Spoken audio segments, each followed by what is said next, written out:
국민대학교 글로벌 인문지역대학장 정선태 교수님과 함께하겠습니다. 교수님. 네, 안녕하세요. 네, 교수님 오늘 어떤 작품 소개해 주시겠습니까? 네, 어제 하려다가 어제는 홍콩 생각하면서 아유, 루신 책을 떠올렸고요. 네, 오늘은 로버트 M. 피어시그라는 작가가 쓴 선과 모터사이클 관리술입니다. 네, 선은 우리가 참선할 때 선 있지 않습니까? 네, 불교에서 얘기하는 선이고요.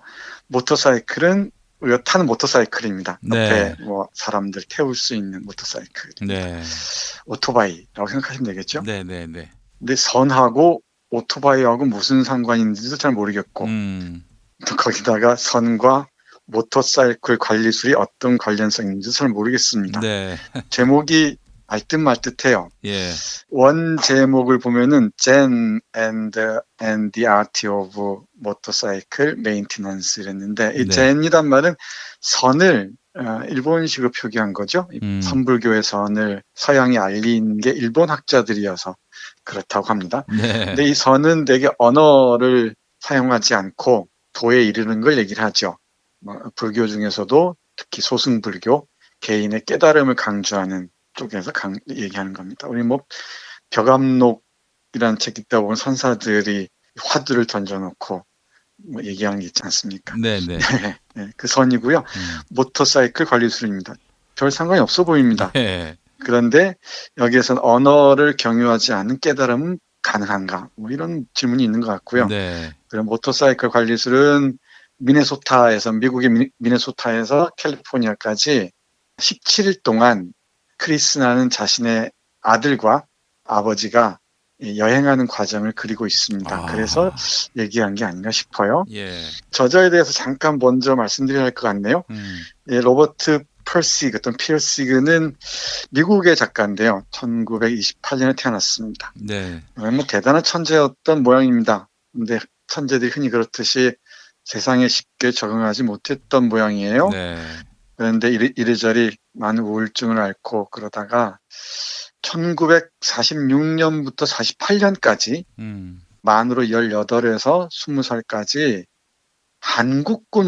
한국에서 미군으로 근무를 했답니다. 아, 그 아, 이제 한국 전쟁 나기 전, 그러니까 미 그렇죠, 군정 그렇죠. 시기. 예, 예. 그렇죠. 주한미군으로 근무했다고 해요. 음.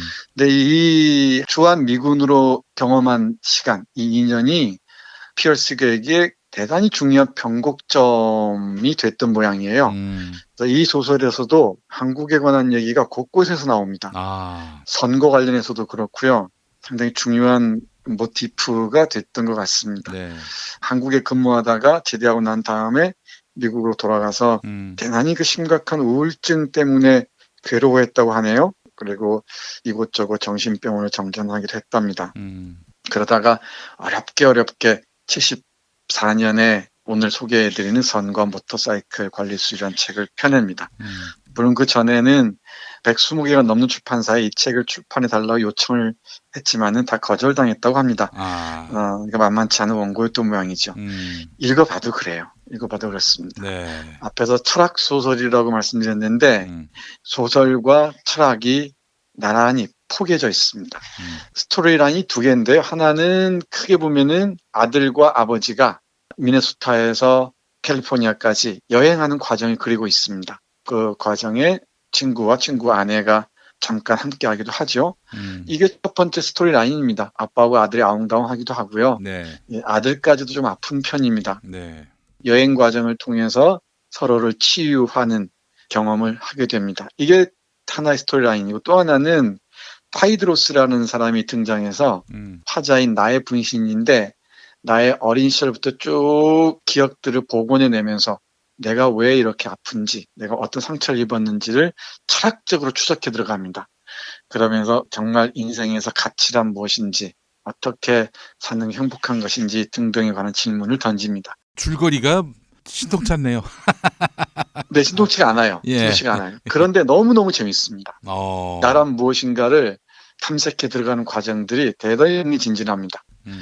그러니까 무협지나 조르 상드 사생아 프랑스와처럼 네. 양자하고 어머니와 결혼하는 것도 아니고 정말 뜨뜻미지근한 줄거리인데 그 안에 인간이란 무엇이고 가치란 무엇인가에 관한 아주 깊이 있는 얘기들이 펼쳐집니다. 이런 책에 한번 빠지면은 헤어나오기 쉽지 않습니다. 아, 그렇군요. 네, 예. 이게 800페이지가 넘는 책입니다. 아이고, 야. 근데 한번 딱 몰두하면은 그 흡입력이 대단하죠. 여기에서 조금 부언해야 할 얘기는 그리스 철학에 관한 얘기인데, 네. 우리 그리스 철학하면 플라톤과 그 스승 소크라테스를 떠올리지 않습니까? 네. 근데 이 소설에서는 플라톤과 그의 스승 소크라테스가 변증술이라는 이름으로 수많은 언어들을 말살했다고 주장하는 것처럼 보입니다. 그러니까 수많은 그 소피스트들이 있지 않았습니까? 네, 네. 소피스트들은 현자들이고 수많은 그 문학적인 언어의 향연을 펼쳐 보였는데, 그 문학적인 언어의 향연을 그리고 우리의 감정의 표현들을 소크라테스와 플라톤이 철학적인 언어로 변증법적으로 다 환원해 버렸다고 얘기를 해요. 그래서 이 소설에서는 인간의 다양한 감정들, 정서들을 표현할 수 있는 문학을 복원해야 된다라는 큰 흐름을 이어가는 것 같습니다. 그래서 이 문학과 철학이 포개지는 그런 소설이라고 이해하시면 일단 좋을 것 같습니다. 그런 지점을 볼 수 있는 몇몇 구절 여러분께 소개해 드리겠습니다. 네. 앞에서 로버트 피어시그의 한국 주한미군으로 머물렀던 2년 동안의 한국 경험이 상당히 중요한 영향을 끼쳤던 것 같다고 말씀드렸잖아요. 네. 그와 관련한 그 구절들이 곳곳에 있는데 먼저 한두 문장만 보겠습니다. 방황을 하다 보니 그는 군대에 들어가게 되었고 군대는 그를 한국으로 보냈다. 그의 기억을 더듬어 보면 거기에는 단편적 영상이 하나 있다. 그것은 어떤 배의 뱃머리에서 보았던 성벽의 영상이다. 안개 낀 항구를 가로질러 보이던 성벽, 마치 천국으로 향하는 문처럼 환하게 빛나고 있던 성벽의 영상이 그의 기억에 단편으로 남아있다. 이 영상을 그는 소중하게 여기고 수도 없이 되풀이해서 머리에 떠올리곤 했던 것이 틀림없다. 비록 다른 어떤 것과도 연결이 되어 있지 않지만 그 영상에 대한 기억은 너무도 강렬한 것이어서 나 자신도 수없이 이를 머릿속에 떠올리곤 하기 때문이다. 이는 매우 중요한 무언가를 상징하는 것처럼 보인다. 하나의 전환점을 상징하는 것일 수도 있다.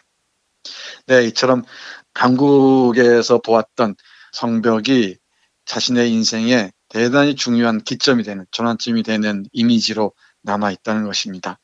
마치 성벽이 화자에게는 천국으로 향하는 문처럼 환하게 빛나고 있었다고 하네요. 네. 그러면서 이 한국에 관한 얘기들을 펼쳐놓습니다. 조금만 더 보면 이렇습니다. 네. 그는 그가 본 사물들을 세세한 부분까지 자세하게 묘사하는 글을 몇 장이고 계속해서 써내려가고 있다. 시장, 미닫이 유리창이 있는 가게, 기와지붕, 도로, 초가집 등등 모든 것에 대한 기록이 편지에 담겨 있다. 때로는 더할 수 없는 열광으로 가득 차 있고, 때로는 우울한 마음이, 때로는 분노가, 때로는 익살이 담긴 그의 편지들을 보면 그를 가두고 있다고 의식조차 하지 않았던 우리에서 빠져나갈 출구를 찾은 사람 또는 짐승과도 같이 느껴진다. 그리고 그는 눈에 보이는 것이면 모든 것을 몽땅 시각적 이미지로 계속해서 흡수하면서 열에 들뜬 듯 온 지방을 돌아다니고 있음을 알 수 있다. 이렇게 이어진 문장입니다. 하면서 한국인 노무자들하고도 친구가 되었다고 얘기하고요. 바람이 휘몰아치는 언덕에서 서해를 바라보면서 상념에 젖기도 하고 가져온 음식을 함께 먹기도 했다고 합니다.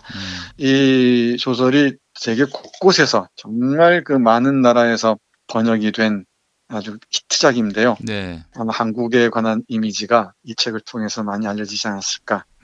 저 혼자 넘겨 짚어보기도 합니다. 네. 이렇게 한국에서 주한미군으로 근무했던 경험이 아주 강렬한 인상으로 남아서 작가의 삶을 다른 방향으로 트는 하나의 변곡점이 됐던 것 같습니다. 네. 이와 비슷한 부분이 또 하나 있는데, 이 과거를 끊임없이 기억하면서 현실을 치유하려고 하거든요. 지금 우리 과거 저 아름다웠던 유년 시절로 돌아가서 그 기억들 계속 길어 올림으로써 현실의 고통들을 치유하는 경향들이 종종 있지 않습니까? 네, 네. 이 소설의 기획도 그렇게 보입니다. 예를 들면 이런 짤막한 문장들이 있어요. 당신이 일단 그 질의 목소리를 듣기 시작하면, 이 소설에서 가장 빈번하게 나오는 단어가 질, 퀄러티인데요. 사람의 질, 이란 무엇인가, 양질 할 때 질입니다. 이 소설의 부제가 가치에 대한 탐구인데 이 가치와 밀접한 관련성이 있는 이 퀄러티입니다. 질입니다. 삶의 양이 문제가 아니고 질이라는 것이겠죠. 계속 보겠습니다. 당신이 일단 그 질의 목소리를 듣기 시작하면, 또는 한국의 성벽과 같이 순수한 형태로 존재하는 비지적인 현실을 보기 시작하면 그 모든 언어적인 것들은 몽땅 잊고 싶어질 것이다. 당신이 마침내 보기 시작하는 바로 그것은 항상 언어적 개념화 바깥쪽 어딘가에 존재해 있기 때문이다. 이 구절이 바로 이 주제를 압축해 보여주는 게 아닌가 싶습니다. 참선할 때 선이란 언어를 넘어서 있는 통찰, 깨달음, 이런 게 아니겠습니까? 네. 그러니까 이 지적으로 포착할 수 없는, 언어로 포착할 수 없는 뭔가를 깨달을 때 그게 정말 그 깨달음의 핵심에 도달했다고 얘기할 수 있을 텐데, 이 책에서 말하는 것도 그와 관련이 있지 않을까 싶습니다. 네. 그럴 때마다 이 책의 화자는 한국의 성벽을 떠올린다고 얘기하네요. 그게 18, 19 무렵에 강렬한 인상으로 남아있던 천국으로 향하는 문의 그 이미지와 연결되어서 그런 듯합니다. 조금만 더 보겠습니다. 역시나 또 한국의 성벽의 이미지와 이어지는 부분인데, 과학기술과 깨달음이라는 게 따로 떨어져 있는 게 아니라고 이 저자는 계속 얘기하는 것 같습니다. 네. 그 지점에서 선과 모터사이클 관리술이라는 제목이 이어지는 것 같기도 해요. 예. 네, 그러니까 우리의 인간적 질에 대한 탐구와 공학적인 문제가 따로 놀아서는 안 된다라고 얘기하는 것으로 보입니다. 여기서 등장하는 파이드로스라는 인물은 그리스의 그 소피스트 중에 한 사람인데요. 그 소피스트를 빌어서 자신의 과거를 얘기하는 인물입니다. 그러니까 파이드로스는 이 소설의 화자인 나의 분신으로 보시면 될 것 같습니다. 네. 조금 보겠습니다. 어렵더라도 조금만 따라와 주십시오. 네. 파이드로스가 한국에서 보았던 성벽은 기술공학적 행위의 산물이었다. 아름다웠지만 이는 노련한 지적 기획 때문도 아니었고 작업에 대한 과학적 관리 때문도 아니었으며 그 성벽을 멋들어지게 하기 위해 과외로 지출한 경비 때문도 아니었다. 그것이 아름다웠던 것은 그 성벽을 쌓는 일을 하던 사람들이 대상을 바라보는 나름의 독특한 방식을 소유하고 있었기 때문이다. 그들은 자기 초월의 상태에서 그 일을 제대로 하도록 자신들을 유도하는 방식을 소유하고 있었던 것이다. 그들은 그런 방식으로 그들 자신과 일을 따로 분리하지 않음으로써 일을 그르치지 않았던 것이다. 총체적인 해결책의 핵심이 바로 여기에 존재한다. 이 구절도 대단히 중요합니다. 그러니까 과학과 인간이, 기술과 인간이 따로 존재하는 게 아니고 이게 총체적 해결책으로 나아갈 때 비로소 이런 아름다운 성벽 같은 것을 쌓을 수 있다는 것입니다. 성벽의 이미지가 처음부터 끝까지 이 소설을 관통하고 있다는 것을 알 수 있는데, 조선에서 봤던 그 성벽이 바로 깨달음과 기술공학이 만나는 접점을 보여준다고 작가는 보는 듯합니다. 네. 그래서 바로 이것이야말로 인간적 가치와 기술공학적 요구 사이의 갈등을 해결하는 방법이라고 얘기를 합니다. 이원적 사유를 넘어서서, 그러니까 인간의 가치 따로 있고 기술공학적 요구 따로 있는 게 아니고 인간과 기술이 함께 만나는 그 어딘가 있을 것이다. 네. 라고 이 소설은 주장하는 것 같네요. 그게 바로 이 깨달음의 선과 모터사이클을 관리하는 기술이 만난 지점이라고 저는 정리를 할 수 있다고 생각합니다. 네.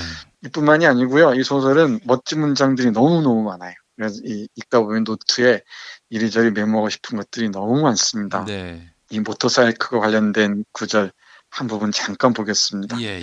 여기에도 역시 한국의 성벽의 이미지가 다시 떠오르는데요. 한국의 성벽이라는 게 얼마나 중요한 역할을 하는지 이 소설에서 금방 알 수 있습니다. 보죠.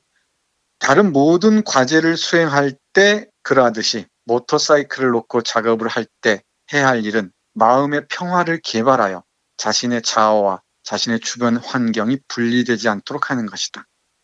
그런 일이 성공적으로 이루어질 때 그 외의 다른 모든 것들은 자연스럽게 뒤따르게 된다. 마음의 평화는 올바른 가치를 낳고 올바른 가치는 올바른 생각을 낳는다.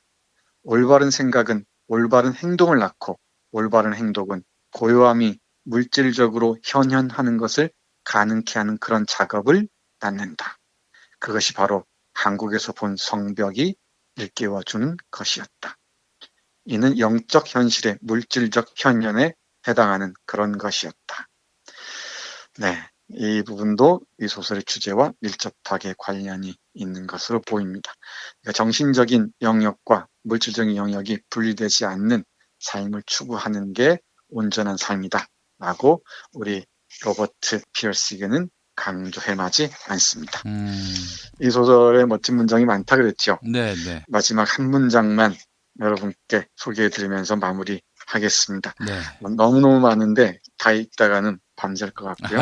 예, 예. 조금 어려울지 모르겠습니다만은 네. 우리가 최근 겪었던 일들 생각하면서 또 앞으로 겪을 일들 생각하면서 잘 들어주십시오. 플라톤과 소크라테스의 머리를 감싸고 있던 후광은 이제 사라졌다. 파이드로스는 그들 플라톤과 소크라테스가 시종일관 소피스트들 고유의 행태라고 하여 비난했던 바의 행동을 정확하게 되풀이하고 있음을 확인한다. 즉 변증법의 사례라는 허약한 논리를 강력한 것처럼 보이게 하려는 은밀한 목적을 달성하기 위해 그들은 감정적으로 설득력이 있는 말들을 사용하고 있는 것이다. 파이드로스의 생각에 따르면 우리 인간에게는 항상 자신의 내부에 있지 않을까 하여 더할 수 없이 두려워하는 것을 다른 사람한테서 찾아 더할 수 없이 격렬하게 비난하는 경향이 있다. 조금 어려운데요. 이 구절 좀 강조해 보겠습니다. 우리 내부에 뭔가 나쁜 것, 부정적인 것이 있지 않을까 싶을 때 있죠. 두려움들이 네. 있죠. 예.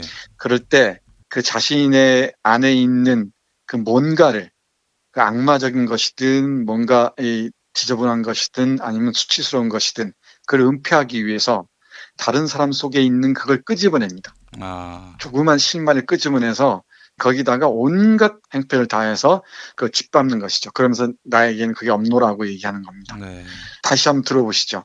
우리 인간에게는 항상 우리 자신의 내부에 있지 않을까 하여 더할 수 없이 두려워하는 것을 다른 사람한테서 찾아 더할 수 없이 격렬하게 비난하는 경향이 있다. 그러니까 내 안에 있는 두려움이든 치욕이든 부끄러움이든 이런 것들을 제대로 꺼내서 말릴 생각을 하지 않고 다른 사람에게 있는 또는 있어 보이는 것을 끄집어내서 응징하는 것으로 또는 격렬하게 비난하는 것으로 자신의 내부에 있는 것을 은폐한다는 것이죠. 이게 플라톤과 소크라테스를 믿는 사람들이 그래 왔다는 것입니다.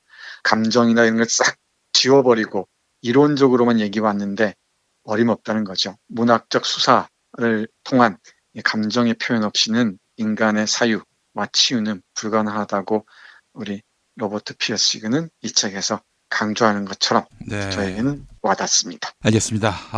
뭐 제가 이 방송을 다 녹음하고요. 한 번 더 들어야겠습니다. 사실 너무 어려워가지고 좀 이해 못한 부분도 많이 있는데 뭐 알듯 말듯 했는데 이거는 뭐 책이 벌써 800페이지고 하니 이거 뭐 당장에 단번에 들을 수 있다면은 진짜 천재겠죠. 예. 네. 한번 다시 처음부터 세세히 들어보면서 이 책의 본질, 가치를 한번 제가 접근해 보도록 하겠습니다. 네, 저 괜찮습니다.